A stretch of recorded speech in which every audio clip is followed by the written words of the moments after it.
everybody and welcome back. This is Swati Gupta, Chartered Accountant. ये जो नए videos लाए जा रहे हैं ये specifically BCom second year income tax exam से रिलेटेड है। इसमें कुछ hand pick topics, important question और आंसर्स को डिस्कस किया जाएगा। ये इजीली अवेलेबल है मार्केट में, कोई भी वीकली सीरीज वगैरह से देख सकते हो, अपनी टेक्स्ट बुक्स को रेफर कर सकते हैं और नहीं तो वीडियो के साथ साथ चलते हुए अपने पास नोट डाउन भी कर सकते हो। अगर आपके एग्जाम्स आ गए हैं and you are not well prepared due to any sort of reason, you can definitely watch out these videos, the whole playlist, and I'll make sure that you are prepared in a single day. अब मेरी बात सुनो, एक मजे की बात कि theory और प्रैक्टिकल दोनों पर ही ध्यान दिया जाएगा। जैसे जैसे क्वेश्चन सॉल्व करते जाएंगे, आसपास में जो भी प्रोविजंस आ रहे हैं वो साथ साथ समझाए जाएंगे। ठीक है, मतलब अलग से कुछ भी पढ़ने की जरूरत नहीं होगी। Now let's talk about today's particular video. It's all about the residential status, which is determined under Section 6 of Income Tax Act 1961. Now, if you continue to watch this video and stay till end, you will definitely end up learning how to solve any sort of question related to residential status. Okay, so let's begin.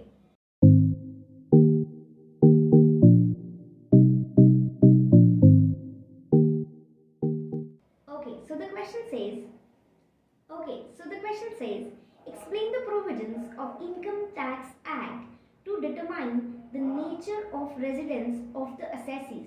मतलब जो भी तरीके की SSC हमने पढ़ा है, HUF है, company है, इंडिविजुअल है, जो भी तरीके की एसएससी है, सबका रेजिडेंशियल स्टेटस बताना है कि कैसे डिटरमाइन होता है, क्या तरीके की कैलकुलेशंस लगानी होती है। Explain it's incidence of their tax liability, मतलब कि अगर रेजिडेंट, नॉन रेजिडेंट, इनमें हमने बाइफरकेट कर भी लिया, उसकी वजह से टैक्स लायबिलिटी, टैक्स कैलकुलेशन में क्या फर्क पड़ता है वो भी बताना है। ओके, एंड अनदर क्वेश्चन जिसका सेम ही आंसर होने वाला है पर क्वेश्चन दूसरी तरीके से पूछा जाए वो भी क्या हो सकता है, ये देखिए। Assessees have been divided into 3 categories. हम 3 कैटेगरी के बारे में अभी डिस्कस करने वाले हैं। 3 categories on the basis of residence. Explain how these categories are defined and how they affect the tax liability of the assessee. दोनों ही बातें, दोनों ही क्वेश्चंस में सेम आंसर होने वाले हैं, साथ साथ देखो। फर्स्ट थिंग एंड फॉरमोस्ट हम बोलेंगे 3 कैटेगरीज कौन सी है। फर्स्ट है हमारी ऑर्डिनरी रेजिडेंट, सेकंड है हमारा नॉट ऑर्डिनरी रेजिडेंट और थर्ड है हमारा नॉन रेजिडेंट। ये जो 3 कैटेगरीज के बारे में पूछा जा रहा है, ये समझ आया आपको कि ordinary resident, not ordinary resident और नॉन रेजिडेंट, ये 3 कैटेगरीज हैं। हम कैसे कैलकुलेट करते हैं, हम कैसे बाइफरकेट करते हैं वो समझेंगे। Okay, so for this we have 2 steps. Firstly, basic condition. first step को बोलते हैं basic condition, मतलब हम basic condition पढ़ेंगे। ठीक है, उसमें से अगर एक भी पूरी हो जाती है, okay, so what is it is written, an individual is said to be resident if he satisfies any one, ध्यान से सुनो, अगर कोई भी एक कंडीशन को उसने फुलफिल कर दिया तो वो रेजिडेंट कहलाएगा, वरना नॉन रेजिडेंट। अब कंडीशन क्या है, he is in India for 182 days और मोर, 182 डेज रहे या उससे ज्यादा दिन अगर वो इंडिया में रह रहा है तो वो क्या कहलाएगा, रेजिडेंट कहलाएगा। या फिर और he has been in India at least 365 days during previous year मतलब फाइनेंशियल ईयर, पिछले 4 फाइनेंशियल ईयर में अगर वो 365 डेज है प्लस एंड लिखा हुआ है and 60 days in during the previous year, मतलब 60 days in current financial year, अगर वो 365 डेज अगर और उससे ज्यादा रहा है पिछले 4 फाइनेंशियल ईयर में और करंट फाइनेंशियल ईयर में अगर वो 60 दिन रहा है तो भी वो रेजिडेंट कहलाएगा। 2 कंडीशन है, दोनों में से एक भी फुलफिल हो जाए, या तो वो 182 डेज या उससे ज्यादा रह रहा है या फिर वो पिछले 4 फाइनेंशियल ईयर में 365 डेज या उससे ज्यादा प्लस करंट फाइनेंशियल ईयर में वो 60 डेज से ज्यादा रहा हुआ है अगर इंडिया में, तो वो रेजिडेंट कहलाएगा। Clear? Okay, now we come to exception. Exception ऐसा कहता है कि ऐसे 3 जने हैं, ऐसे 3 कंडीशंस या 3 जने हैं जब कंडीशन 2 को टेस्ट नहीं किया जाएगा, सिर्फ और सिर्फ 1 देखी जाएगी कि एक कंडीशन पूरी है तो हम रेजिडेंट मानेंगे, नहीं तो नहीं मानेंगे। ठीक है, नहीं तो वो नॉन रेजिडेंट हो जाएगा, बी कंडीशन चेक ही नहीं कर सकते। वो कब कब, देखो, in case of an individual who is citizen of India and who leaves India in any previous year for the purpose of employment. देखो, इंडिया लीव कर रहा है, क्यों कर रहा है, एम्प्लॉयमेंट की वजह से। अगर इंडिया लीव कर रहा है एम्प्लॉयमेंट की वजह से, अगर इंडिया लीव कर रहा है एम्प्लॉयमेंट की वजह से, तो हमको बी कंडीशन चेक नहीं करनी, सिर्फ ए कंडीशन चेक करनी है 182 डेज वाली। दूसरी बात, अगर वो कोई क्रू मेंबर है ऑफ इंडियन शिप, अगर वो कोई क्रू मेंबर है इंडियन शिप का, तो भी हमें क्या करना है, हमें सिर्फ फर्स्ट कंडीशन चेक करके ही रुक जाना है, सेकंड कंडीशन एप्लीकेबल ही नहीं होगी। मतलब फर्स्ट कंडीशन फुलफिल किया तो हम क्या मानेंगे, रेजिडेंट, वरना नॉन रेजिडेंट। इसके अलावा थर्ड कंडीशन ऐसा है कि वो इंडियन ओरिजिन का बंदा है, मतलब इंडिया में खुद पैदा हुआ था, या फिर उसकी फैमिली, उसके ग्रैंड पेरेंट्स, वो लोग अगर इंडिया में बॉर्न है तो वो इंडियन ओरिजिन का बंदा कहलाएगा, इंडियन ओरिजिन का इंडिविजुअल कहलाएगा।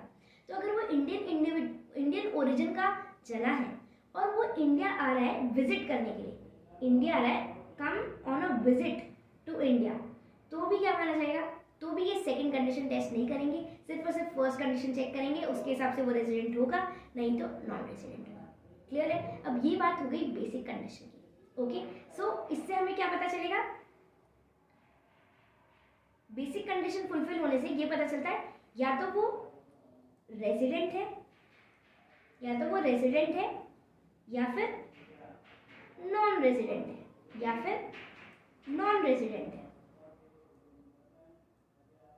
ठीक है, अब देखो एक और बात समझो, अब हमें एडिशनल कंडीशन चेक करनी है। मैंने बोला था 2 स्टेप्स है, अब हमें एडिशनल कंडीशन चेक करनी है। एडिशनल कंडीशन चेक करने से पता चलेगा कि ये ऑर्डिनरी रेजिडेंट है या नॉट ऑर्डिनरी रेजिडेंट है। ठीक है, शॉर्ट में लिख रही हूं मैं, ऑर्डिनरी रेजिडेंट है या नॉट ऑर्डिनरी रेजिडेंट है, ये कैसे पता चलेगा, एडिशनल कंडीशन चेक करने से। ओके, अब एडिशनल कंडीशन क्या है ये देखिए। एडिशनल कंडीशन फर्स्टली दोनों सेटिस्फाई होने चाहिए, ध्यान से देखो। Further an individual may be resident और ordinary resident in India if he satisfies both the following condition. अगर दोनों कंडीशन फुलफिल होगी तो वो ऑर्डिनरी रेजिडेंट कहलाएगा, वरना नॉट ऑर्डिनरी रेजिडेंट कहलाएगा। रेजिडेंट और नॉन रेजिडेंट तो बेसिक कंडीशन से तय हो जाता है, उसके बाद में वो ऑर्डिनरी है या नॉट ऑर्डिनरी, वो कैसे तय होता है, एडिशनल कंडीशन से। तो हम बोल रहे हैं कि वो एटलीस्ट 2 साल आउट ऑफ 10 ईयर्स क्या था, रेजिडेंट था, वो रेजिडेंट था। He has been resident in India for at least 2 years out of any 10 years immediately preceding okay the current financial year. इसके अलावा 730 डेज रह रहा है वो लास्ट 7 years में। अगर पिछले 7 सालों में वो 730 डेज रह रहा है, इसके अलावा पिछले कोई 10 सालों में अगर वो कोई भी 2 साल रेजिडेंट था, ये दोनों कंडीशन फुलफिल होती है, तो रेजिडेंट क्या कहलाएगा, ऑर्डिनरी रेजिडेंट, वरना नॉट ऑर्डिनरी रेजिडेंट। क्लियर है बात, पक्का से, कोई डाउट, गुड। चलो अब इसको थ्योरी फॉर्म में आप अपनी लैंग्वेज में लिख सकते हो, कोई दिक्कत की बात नहीं है, but you have to mention the conditions and the word की रेजिडेंट है, इंडिया में स्टे कर रहा है, ऐसे कुछ की पॉइंट्स हैं वो आपको एज इट इज लिखने होंगे। एचयूएफ का रेजिडेंशियल स्टेटस कैसे डिटरमाइन होता है हम ये देखते हैं। फर्स्टली देखो, it is said to be resident if the control and management is situated in India, या तो पार्टली या होलली, कोई भी तरीके से अगर इंडिया में छोटा सा भी कंट्रोल है तो वो एचईएफ रेजिडेंट कहलाएगा, नहीं तो नॉन रेजिडेंट। मतलब अगर कंट्रोल और मैनेजमेंट इज होलली आउटसाइड इंडिया तो वो क्या कहलाएगा, नॉन रेजिडेंट। अगर पार्टली भी इंडिया में है तो क्या कहलाएगा, resident. Clear, okay. Now further अगर रेजिडेंट डिसाइड हो गया तो अब वो ऑर्डिनरी रेजिडेंट है या नॉट ऑर्डिनरी है, ये कैसे तय होगा, हम देखेंगे। कर्ता जो एचईएफ का होता है, जो इंपॉर्टेंट और मेन जना होता है, जो डिसीजन मेकिंग करता है, जो हेड ऑफ द फैमिली होता है, वो क्या कहलाता है, कर्ता ऑफ एचईएफ। तो अगर ये ऑर्डिनरी और नॉट ऑर्डिनरी कैसे डिसाइड होगा, जब कर्ता एडिशनल कंडीशंस जो हमने देखी थी 2 साल कोई भी 10 सालों में, वो क्या है, रेजिडेंट है, इसके अलावा 730 days in last 7 previous years, अगर इन दोनों कंडीशन को फुलफिल कर रहा है कर्ता, तो एचयूएफ का स्टेटस क्या हो जाएगा, ऑर्डिनरी रेजिडेंट, वरना नॉट ऑर्डिनरी रेजिडेंट। ठीक है, अब ये थियरी क्वेश्चन है, इसको आप अपनी लैंग्वेज में भी लिख सकते हो, पर जब प्रैक्टिकल आएगा तो आपको कैलकुलेशन करके दिखानी होगी। अब हम देखते हैं फर्म और एसोसिएशन ऑफ पर्सन का रेजिडेंशियल स्टेटस कैसे डिटरमाइन होता है। ठीक है, इससे पहले हम आगे बढ़े, हम ये जानते हैं एसोसिएशन ऑफ पर्सन क्या होता है। डिफरेंट टाइप्स ऑफ एसोसिएशन जैसे कंपनी, पार्टनरशिप, इन लोगों ने मिलकर अगर कोई बिजनेस करना चाहते हैं तो वो एक एसोसिएशन ऑफ पर्सन की तरह रजिस्टर हो जाते हैं। ये क्या कहलाता है? इसे प्यार से एओपी भी कहा जाता है। ओके, तो ये एक टाइप ऑफ एसएससी है। हमें सारे एसएससीज के बारे में बताना है, तो हम अभी देख रहे हैं फर्म और एसोसिएशन ऑफ पर्सन का रेजिडेंशियल स्टेटस कैसे डिटरमाइन किया जाता है। सबसे पहली बात और सबसे इंपॉर्टेंट बात क्या है कि ये सिर्फ या तो रेजिडेंट हो सकते हैं या नॉट रेजिडेंट हो सकते हैं। मतलब रेजिडेंट हो सकते हैं या फिर नॉन रेजिडेंट हो सकते हैं, कि नॉट ऑर्डिनरी या ऑर्डिनरी में सब डिवाइड फर्दर नहीं होते। ओके, तो इजी है, रेजिडेंट होंगे नहीं तो नॉन रेजिडेंट होंगे। ठीक है, अब ये रेजिडेंट कैसे होते हैं और नॉन रेजिडेंट कैसे होते हैं, ये भी इजी है। कैसे? अगर any part of control and management is situated in India तो वो क्या कहलाएगा? तो वो रेजिडेंट कहलाएगा, नहीं तो नहीं कहलाएगा। मतलब अगर पूरा का पूरा कंट्रोल और मैनेजमेंट आउटसाइड इंडिया है तो वो फर्म या एओपी क्या कहलाएगी? नॉन रेजिडेंट, वरना रेजिडेंट। क्या कहलाएगी? नॉन रेजिडेंट वरना रेजिडेंट। अगर पूरा का पूरा कंट्रोल बाहर है, सेम एचएफ के केस में था, बस वो फर्दर डिवाइड हो जाता था कर्ता के हिसाब से, ऑर्डिनरी और नॉट ऑर्डिनरी में। अब नेक्स्ट देखते हैं कंपनी के बारे में। ओके, तो कंपनी भी सबसे इंपॉर्टेंट बात कि फर्दर डिवाइड नहीं हो सकती ऑर्डिनरी रेजिडेंट या नॉट ऑर्डिनरी रेजिडेंट में, ये सिर्फ और सिर्फ रेजिडेंट और नॉन रेजिडेंट में ही डिवाइड होगी। कैसे होगा? अगर रेजिडेंट है मतलब if it is an Indian company या फिर during the previous year the control and management of its affair is situated होनली in India. अब देखो इंपॉर्टेंट बात क्या है, या तो इंडियन कंपनी है तो वो क्या कहलाएगी? रेजिडेंट। या फिर अगर फॉरेन की कंपनी है पर उसका होनली मैनेजमेंट कहाँ है? इंडिया के अंदर है, तो वो रेजिडेंट कहलाएगी, नहीं तो नॉन रेजिडेंट। अभी तक जो हमने देखा वो हमारा एक थियरी क्वेश्चन था, उसका एक छोटा सा पार्ट बचा है, वो हम कब कवर करेंगे? एक न्यूमेरिकल क्वेश्चन करने के बाद में। ओके, चलो आते हैं। Determine the residential status under income tax act 1961। Okay, for the following person for the assessment year 2021। Assessment year कौन सा? 2021 के लिए डिटरमाइन करना है। Okay, the first part is, there are almost 7 parts in this question. First part is Mr. X is working as a manager since last 14 days in India at India Tea Company. On 7th September 2019, he went to USA in connection with the business of India Tea Company and returned back to India on 15th February 2019.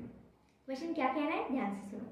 India में वो 14 years से रह रहा है, 7 सितंबर को वो USA गया और फिर आ गया 15 फरवरी 2020 को। ओके, मतलब हम जो फाइनेंशियल ईयर की बात करें उस ईयर में गया और आ गया। तो हमें देखना है वो इंडिया में प्रेजेंट कितनी दिन था, इंडिया में प्रेजेंट कितने दिन था। अगर वो 182 डेज या उससे ज़्यादा है, या फिर वो दोनों कंडीशन 365 डेज और 60 डेज वाली चीज़ें कंप्लीट कर रहा है, तो वो रेजिडेंट होगा, वरना नॉन रेजिडेंट होगा। ठीक, ध्यान से देखो सॉल्यूशन कैसे करना है। हमेशा इसी तरीके से रहना है कि वो इंडिया में कितने दिन प्रेजेंट है, हमें ये कैलकुलेट करना। मतलब वो 7 सितंबर को बाहर गया, तब तक क्या था? इंडिया में था। तो हमने क्या किया? अप्रैल के 30 डेज, मई के 31 डेज, जून के 30 डेज, जुलाई के 31 डेज, अगस्त के 31 डेज। इसके अलावा सितंबर में भी 7 सितंबर को वो गया है, मतलब 7 दिन ऑलरेडी इंडिया में था, तो 7 दिन सितंबर के लिए। अब वो वापस कब आया? फरवरी 15 को आया। मतलब अगर 2020 चल रहा है, मतलब लीप ईयर है, फरवरी में 29 डेज कैलकुलेट करने हैं, ठीक है, को कंसिडर करना है। अब वो 14 डेज तक तो नहीं था, 15 फरवरी को आया, तो 29 माइनस 14 डेज ऑफ फरवरी कितना हो गया? 15 डेज। तो हमने फरवरी के भी 15 डेज कंसिडर करनी है और इसके अलावा मार्च के भी 31 डेज कंसिडर करनी है। हम इन सबको ऐड करते हैं तो कितना होता है? 206 डेज। मतलब वो 182 डेज और उससे ज़्यादा रहा हुआ है, मतलब वो रेजिडेंट है। फर्दर हम देखेंगे एडिशनल कंडीशंस कि वो 2 इयर्स आउट ऑफ 10 इयर्स है, क्योंकि 14 इयर्स से वो इंडिया में ही रह रहा है, हमें ये इन्फॉर्मेशन दे रखी है। इसके अलावा वो 730 डेज आउट ऑफ 7 इयर्स वो इंडिया में ही है, तो क्या कहलाएगा? वो ऑर्डिनरी रेजिडेंट इन इंडिया। वो रेजिडेंट भी है और ऑर्डिनरी भी है, क्योंकि उसने बेसिक कंडीशन भी फुलफिल कर दी और एडिशनल कंडीशन भी फुलफिल कर दी। चलो नेक्स्ट हम देखते हैं नेक्स्ट हम देखते हैं Shri Natwar Lal is engaged in a business at Canada. He owns a house at Ajmer where he used to reside continuously for 4 months from last 16 years. पिछले 16 साल से वो हर 4 महीने इंडिया में रहने आता था. ठीक है. ड्यूरिंग द प्रीवियस ईयर, मतलब जो करंट फाइनेंशियल ईयर चल रहा है जिसके बारे में हम बात कर रहे हैं, उसमें क्या हुआ, due to some reason he could not reside in India at his Ajmer residence.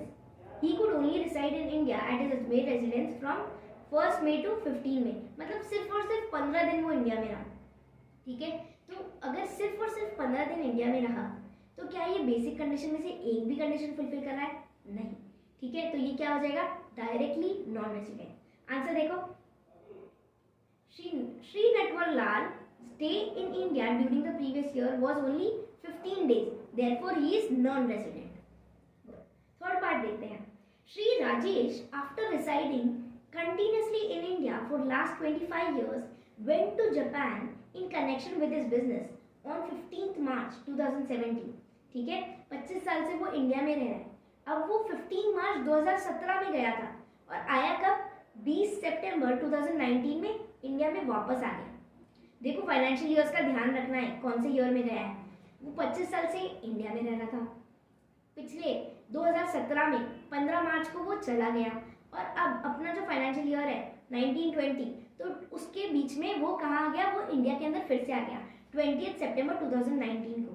ठीक है. तो हमें कैलकुलेट क्या करना है, रेसिडेंशियल स्टेटस. वो कहते कैसे है कि इंडिया में वो कितने दिन रहा, इंडिया में वो कितने दिन रहा.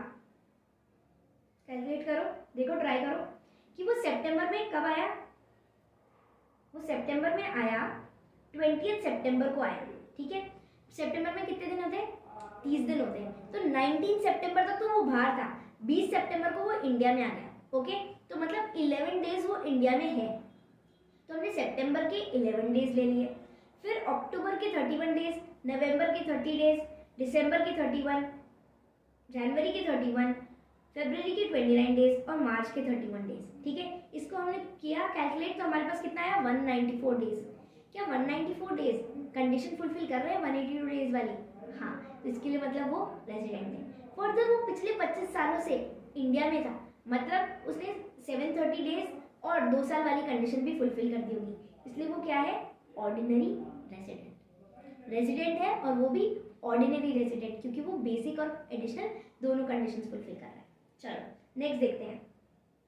फिफ्थ है Shri Umesh who is citizen, नहीं एक छोड़ दिया ना, Shri Gupta who was residing in India since his birth went to London for business purpose on 1 मई को गया. कब से रह रहा है, जब से पैदा हुआ है तब से इंडिया में रह रहा है. 1 मई को वो कहाँ गया, लंदन में गया. After this he arrived back to India on 17 March. ठीक है. मतलब इंडिया में हमारे फाइनेंशियल ईयर में कितने दिन रहा है, अप्रैल मई को भी 1 मई को चला गया. ठीक है. देखो इसका स्टे कितना हुआ, 30 डेज अप्रैल के और 1 दिन मई का और 15 दिन मार्च के. ठीक है. इन सबको प्लस करने पर 46 डेज ही होते हैं. इसलिए वो क्या है, नॉन रेजिडेंट है, क्योंकि वो बेसिक कंडीशन में से, दोनों कंडीशन में से एक भी फुलफिल नहीं कर रहा. फिफ्थ पॉइंट देखते हैं. Shri Umesh who is citizen of USA but residing in India since last 11 years. On 4th August 2019, he went permanently to USA for doing services there. अगर देखो इंडियन सिटीजन होता और वो फिर इंडिया से बाहर जा रहा होता सर्विस एम्प्लॉयमेंट पर्पस के लिए, तो हम सेकंड कंडीशन चेक नहीं करते. पर ये तो यूएसए का सिटीजन है. ठीक है. तो हम इसके लिए दोनों कंडीशन में से एक भी फुलफिल हो गई, बेसिक कंडीशन की दोनों कंडीशन में से एक भी फुलफिल हो गई, तो क्या मानेंगे हम, उसको रेजिडेंट मानेंगे. ध्यान से देखो, वो 4 अगस्त को जा रहा है, मतलब उसके डेज कैलकुलेट करते हैं. कितने हैं, अप्रैल के 30 डेज, मई के 31 डेज, जून के 30 डेज, जुलाई के 31 डेज और अगस्त 4 को जा रहा है, मतलब 4 दिन तक वो इधर इंडिया में है. 4 इसको कर लिया, तो इसने कितने हो गए, 126 डेज. अब देखो 182 डेज वाली कंडीशन तो फुलफिल नहीं होनी, पर 365 days in last 4 previous years, 4 financial years, ये पूरी हो रही है क्योंकि 11 साल से इंडिया में ही है. इसके अलावा 60 days in current financial year, current financial year में तो वो 126 डेज से रह रहा है, 126 डेज रह रहा है, मतलब 60 डेज वाली कंडीशन भी फुलफिल हो रही है, तो वो क्या कहलाएगा, रेजिडेंट। अब इसके अलावा अगर एडिशनल कंडीशन भी फुलफिल हो रही है, मतलब 2 साल रेजिडेंट था क्योंकि 11 साल से वो इधर ही है, ठीक है, तो वो क्या कहलाएगा, ऑर्डिनरी रेजिडेंट। क्या कहलाएगा, ऑर्डिनरी रेजिडेंट। चलो नेक्स्ट देखते हैं। Sri Ram Singh, after about 30 years stay in India, returns to America on January 29, 2017। ठीक है, इंडिया में 30 साल से रह रहे थे और फिर वो चला गया, कब चला गया, 29 जनवरी 2017 को। He returns to India on 1 जून 2019। 1 जून 2019 में वो इंडिया में फिर से आ गए, ठीक है, to join an American company at its branch manager, as its branch manager, determine the residential status of Shri Ram Singh. हमें दिख रहा है वो इंडिया में कब से प्रेजेंट है, 1 जून 2019 से प्रेजेंट है, ठीक है, मतलब कि जून के 30 डेज, जुलाई के सारे कैलकुलेट करो, इन सब के डेज लेने के बाद में ध्यान रखना फरवरी के 29 डेज लेने हैं, इसने कंप्लीट कर लिया 305 डेज, ठीक है, ये 182 डेज वाली कंडीशन फुलफिल कर रहे हैं, और बाकी भी ये पिछले कुछ सालों से 30 ईयर्स से इधर ही था, तो ये क्या कहलाएगा, ऑर्डिनरी रेजिडेंट, मतलब इसने बेसिक और एडिशनल दोनों को ही पूरा कर लिया। एक लास्ट पॉइंट बचता है 7th। Mister Raju, an Indian citizen, left India for first time on 1 May 2019 for joining in Australia. He came to India on 11 November 2019 for only 200 days. Determine his residential status. ठीक है, देखो mister Raju, अगर उसको plus कर दे, India में stay कब से कब तक है, तो हम देखते हैं 173 डेज वो इंडिया में है। Since he left India for employment purpose, अगर वो इंडियन सिटीजन है और वो एम्प्लॉयमेंट पर्पस के लिए बाहर गया है, तो हमने क्या बोला था, बेसिक कंडीशन का फर्स्ट कंडीशन ही चेक करनी है, सेकंड कंडीशन हम नहीं चेक कर सकते, इसलिए ये क्या है, नॉन रेजिडेंट, क्योंकि इसने 182 डेज से कम वो इंडिया में रहा है। ओके, होपफुली आपको ये समझ आया, गुड। अब हम क्या करेंगे, हम थ्योरी क्वेश्चन का जो एक छोटा सा पार्ट है, इंसिडेंस ऑफ टैक्स, ठीक है, बताया था कि इनको बाइफरगेट करने से टैक्स में क्या फर्क पड़ता है, ये हम देखेंगे अभी। इसके बाद में इसका भी एक प्रैक्टिकल क्वेश्चन देखेंगे। देखो ध्यान से सुनो, इनकम अगर इंडिया में रिसीव हो गई या डीम्ड टू बी रिसीव हो गई, अराइज हो गई या डीम्ड टू बी अराइज हो गई, तो सबके लिए टैक्सेबल है, मतलब चाहे वो रेजिडेंट हो, ऑर्डिनरी वाला हो, चाहे नॉट ऑर्डिनरी वाला हो, इसके अलावा चाहे नॉन रेजिडेंट हो, तीनों कैटेगरीज के लिए टैक्सेबल है। अगर इंडिया में इन चारों में से एक भी चीज हो गई, अराइज हो गई या फिर डीम टू बी अराइज हो गई, क्या हो गया, रिसीव हो गई या डीम टू बी रिसीव हो गई, अगर इंडिया में इन चारों में से एक भी चीज हो गई, तो तीनों कैटेगरीज ऑफ असेसी के लिए क्या है, टैक्सेबल। इसके अलावा जो ये ऑर्डिनरी रेसिडेंट है, ठीक है, जो ये ऑर्डिनरी रेसिडेंट है, इसके हाथ में ग्लोबल इनकम टैक्सेबल है, मतलब अगर receive, accrue, arise, deem to receive, deem to accrue, deem to arise, ये कुछ भी चीज है, अगर सब कुछ बाहर हो रहा है तो भी ऑर्डिनरी रेसिडेंट के हाथ में सब कुछ टैक्सेबल है, ग्लोबल इनकम टैक्सेबल है, whether arise, receive in India और आउटसाइड इंडिया। ठीक है, अब बात आती है नॉट ऑर्डिनरी और नॉन रेसिडेंट के हाथ में कैसे टैक्सेबल होता है। ध्यान से सुनो, अगर रिसीव इंडिया में हुआ तो तीनों के लिए टैक्सेबल, अगर डीम टू भी रिसीव हुआ इंडिया में तो भी सबके लिए टैक्सेबल, इसके अलावा अराइज हुआ इंडिया में, अक्रू या अराइज हुआ इंडिया में तो भी तीनों के लिए टैक्सेबल, तीनों कैटेगरीज के लिए, और डीम टू अक्रू या अराइज हुआ तो भी तीनों के लिए टैक्सेबल। क्लियर है बात। अब नेक्स्ट बात आती है, नेक्स्ट बात क्या आती है, अगर देखो अगर रिसीव और अक्रू दोनों ही चीजें क्या हो रही है, आउटसाइड इंडिया हो रही है, अगर रिसीव भी बाहर हो रहा है और अक्रू भी बाहर हो रहा है, मतलब चारों चीजें में से एक भी चीज इंडिया में नहीं हो रही, आउटसाइड इंडिया हो रहा है, तो हम देखेंगे कि जो कंट्रोल है, जो कंट्रोल है वो फ्रॉम इंडिया है या नहीं, कंट्रोल है वो फ्रॉम इंडिया है या नहीं। अगर फ्रॉम इंडिया है तो नॉट ऑर्डिनरी रेजिडेंट के लिए भी टैक्सेबल होगा, और अगर कंट्रोल आउटसाइड इंडिया है, कंट्रोल अगर आउटसाइड इंडिया है तो सिर्फ और सिर्फ इसके लिए टैक्सेबल होगा। देखो ऑर्डिनरी रेजिडेंट के लिए तो हमेशा टैक्सेबल है, पर नॉट ऑर्डिनरी के लिए, नॉट ऑर्डिनरी के लिए तब टैक्सेबल नहीं होगा जब सब कुछ बाहर हो रहा है, रिसीव भी बाहर हो रही है, डीम टू रिसीव भी बाहर हो रही है, अक्रू भी बाहर हो रही है और डीम टू अक्रू भी बाहर हो रही है। ठीक है, इसके अलावा जो कंट्रोल है वो भी कहाँ है, इंडिया के बाहर ही है, तो नॉट ऑर्डिनरी रेजिडेंट को भी टैक्सेबल नहीं होगा, वरना इस केस में टैक्सेबल होगा। गुड। अब एक लास्ट इंपॉर्टेंट चीज, अगर सिर्फ और सिर्फ रेमिटेंस हो रहा है, पिछले सालों का कुछ रेमिटेंस हो रहा है, मतलब ट्रांसफर हो रहा है, मेरी कोई इनकम है वो मैं एक साथ में एक्यूमुलेट करके बाहर ही रिसीव हुई, मुझे बाहर ही टैक्स लग गया, बाहर ही अराइज हुई थी, ठीक है, पर मैं उसको मंगवा रही हूँ, चाहे मैं रेजिडेंट हूँ चाहे नॉन रेजिडेंट हूँ, तो मियर remittance, मियर transfer does not attract tax, मतलब ये तीनों के लिए फिर क्या है, नॉट टैक्सेबल। आ रही है बात समझ? चलो इसके लिए एक प्रैक्टिकल क्वेश्चन देखते हैं। Question number 2, following are the particulars of taxable income. Following are the particulars of taxable income of Sri Ram Mohan for the previous year ended 31st March 2020. देखो फर्स्ट इनकम क्या है, income from house property in Australia 20,000, ठीक है, मतलब कहाँ मिल रही है, arise कहाँ हो रही है, ऑस्ट्रेलिया में, रिसीव भी कहाँ हुई, deposited in bank of Australia, ठीक है, रिसीव भी कहाँ हुई, बाहर हुई, अक्रू भी कहाँ हुई, बाहर हुई, ठीक है, और 6,000 वॉज रेमिटेड, रेमिटेंस का तो हम कुछ करते ही नहीं है, कोई टैक्स लाइबिलिटी नहीं आती, तो हम देखते हैं 20,000 का क्या होगा। अगर सब कुछ रिसीव भी बाहर हो रहा है और क्या बोल रहे हैं कि अक्रू भी बाहर हो रहा है, ठीक है, तो सिर्फ और सिर्फ किसके लिए टैक्सेबल होगा, ऑर्डिनरी रेजिडेंट के लिए, इसके अलावा किसी के लिए भी टैक्सेबल नहीं होगा। आप आंसर देखो, आपको इसी फॉर्मेट में करना है, ठीक है, कैसे करना है आपको देखना है, देखो क्वेश्चन क्या बोल रहा है, calculate the total income of Shri Ram Mohan for the assessment year 2021। तीन कंडीशंस मान की, वो रेजिडेंट है, नॉट ऑर्डिनरी वाला रेजिडेंट है, नहीं तो नॉन रेजिडेंट है, तीनों के लिए क्या करना है, कैलकुलेट करके बताना है। अब हमने देखा फर्स्ट केस देखा, हाउस प्रॉपर्टी से इनकम आ रही है, तो सिर्फ और सिर्फ रेजिडेंट के हाथ में टैक्सेबल होगी, नॉट ऑर्डिनरी रेजिडेंट और नॉन रेजिडेंट के हाथ में टैक्सेबल नहीं होगी।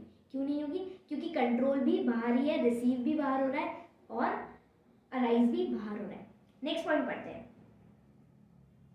पढ़ते हैं, royalty receive from government of India. India में अगर गवर्नमेंट की, इंडिया की गवर्नमेंट है और इधर हो रहा है तो सबके लिए टैक्सेबल, ठीक है, एक भी चीज अगर इंडिया में हुई तो सबके लिए taxable. Income from business earned in Afghanistan ₹35,000 of which 15,000 were received in India.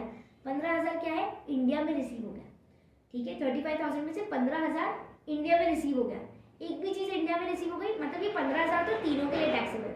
बाकी 35 में से कितने बचे, 20,000, तो 20,000 सिर्फ और सिर्फ किसके लिए टैक्सेबल हो जाएंगे, रेजिडेंट और नॉट ऑर्डिनरी रेजिडेंट। क्योंकि क्या बोला जा रहा है, the control is in India, ठीक है, हम क्या बोलते हैं, अगर हमें एक भी चीज अराइज इंडिया में हो गई या रिसीव इंडिया में हो गई तो क्या कहलाएगा, तो सबके लिए टैक्सेबल हो जाएगा, ठीक है।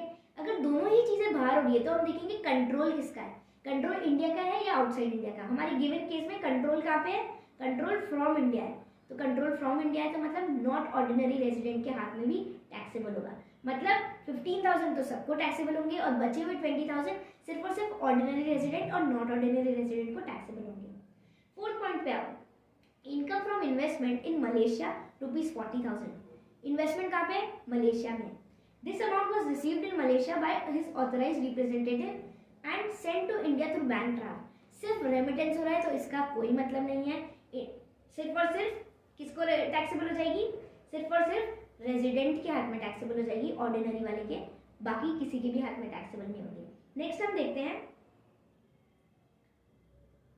Interest received from Shri Mahesh Chandra और नॉन रेजिडेंट से क्या मिला है, इंटरेस्ट मिला है against a loan provided to him to run a business in India में अराइज हो रहा है, ठीक है, इंडिया में अराइज हो रहा है, बिजनेस कहाँ पे, इंडिया में है, ऊपर से लोन भी कहाँ पे दिया है, इंडिया में दिया है, चाहे वो नॉन रेजिडेंट हो, इंडिया में लोन दिया, इंडिया में अराइज हो गई, इंडिया में रिसीव हो गई, तो सबके लिए टैक्सेबल, इसलिए 7,000 सबके लिए टैक्सेबल। नेक्स्ट आता है royalty receive from Shri Suresh Chandra a resident for technical services provided to run a business outside India, ठीक है, क्या बोला जा रहा है, 70,000 मिले हैं, ठीक है। किस इंडिया बिजनेस कहाँ पे, आउटसाइड इंडिया। तो ये 70,000 देखो आउटसाइड इंडिया के लिए है, तो सिर्फ और सिर्फ रेजिडेंट के हाथ में टैक्सेबल। नेक्स्ट क्या है, income from business in India ₹40,000 India में हो रही है, ठीक है। This business is controlled from France, ₹27,000 was remitted to France. Remittance का कोई दिक्कत ही नहीं है। और अगर इंडिया का बिजनेस है, इंडियन कंपनी है, इंडिया का बिजनेस है, इंडिया में अराइज भी हो गई, चाहे रिसीव कहीं पे भी हुई हो, तो सबके लिए टैक्सेबल। मतलब ये 40,000 भी सबके लिए टैक्सेबल है। देखो 40,000 भी सबके लिए टैक्सेबल हो जाएगा। नेक्स्ट हम देखते हैं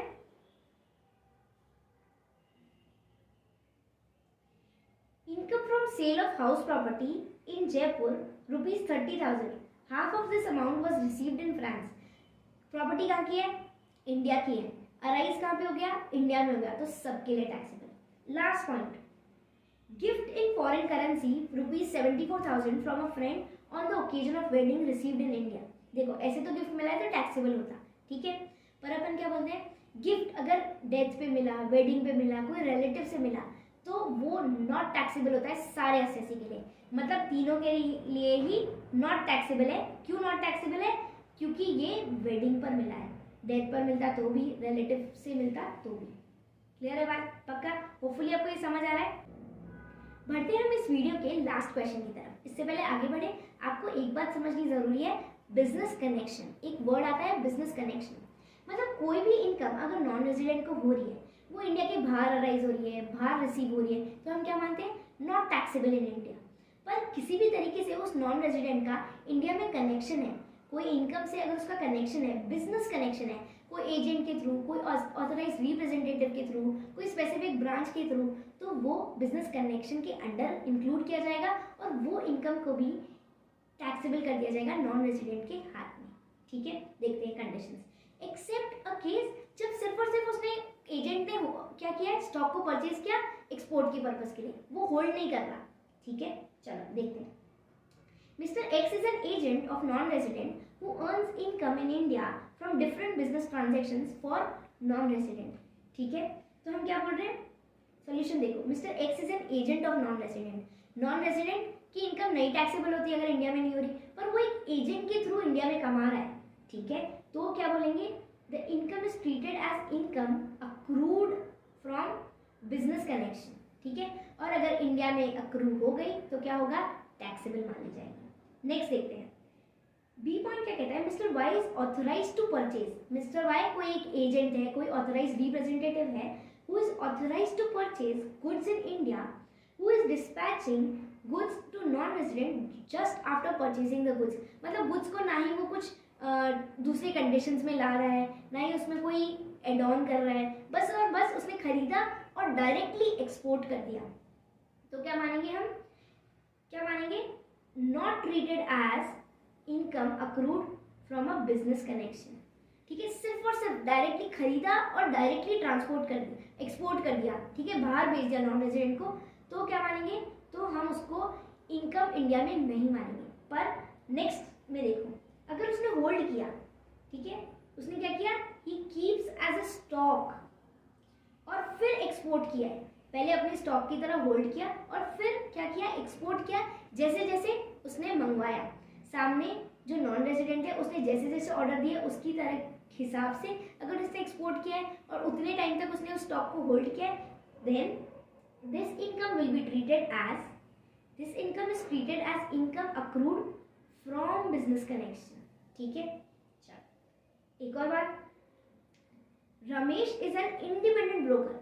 ध्यान से सुनो, अगर इंडिपेंडेंट ब्रोकर होता है ना, कोई इंडिपेंडेंट ब्रोकर होता है और वो नॉन रेजिडेंट के लिए काम भी कर रहा है, तो भी क्या माना जाता है, तो भी क्या माना जाता है, तो भी वो इनकम बिजनेस कनेक्शन से नहीं मानी जाती, ठीक है। बिजनेस कनेक्शन नहीं माना जाता, नहीं एस्टैब्लिश किया जाता है और वो इनकम फिर टैक्स के लिए चार्जेबल भी नहीं होगी।